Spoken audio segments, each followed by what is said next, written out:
Hi, in this video I'll be talking about the PTE item type from the reading section called multiple choice multiple answer. As you would expect, this contributes to your reading score. So what happens in this item type in the PTE exam? Well, as the title, multiple choice multiple answer, suggests, it's a multiple choice question that's unique because you have to choose more than one answer. In fact, you're given 6 options and you need to choose 2 or more. You don't know how many might be correct. It could be 2, it could be 3, it could be 4, it could be more. But it's definitely going to be at least 2.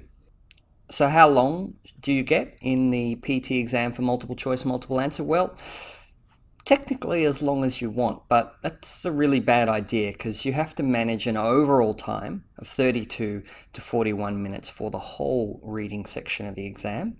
So you really only want to be taking 2 to 3 minutes to answer this item type. You might get 2 or 3 of these in the exam, and you receive a partial credit for each option that you select that's correct. But you also get what we call negative marking in this part of the exam. That's where if you select a wrong option, you lose a credit, you lose a point. It's the only part in PTE where this occurs.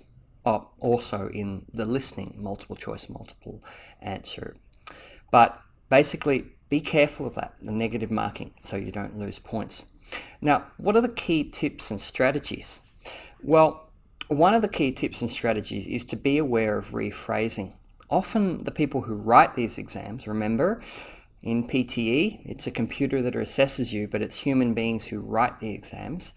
They will often include options that include keywords from the text, but the meaning, the surrounding words, the meaning they convey has changed from the text.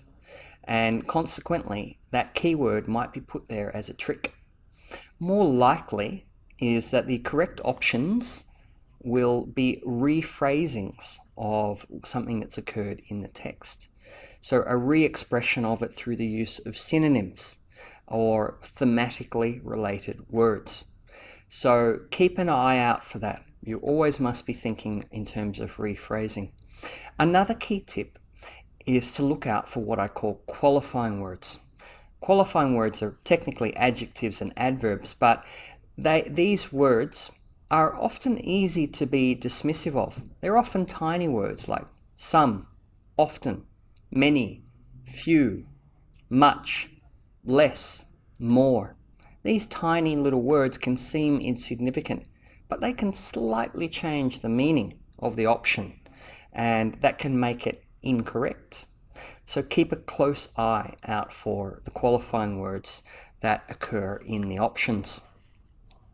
Remember also to always choose at least 2 options, okay? But beyond that, if you're really not sure about the third option, it's actually safer to not choose it in order to avoid the effect of negative marking. So keep all these tips in mind when doing reading multiple choice, multiple answer.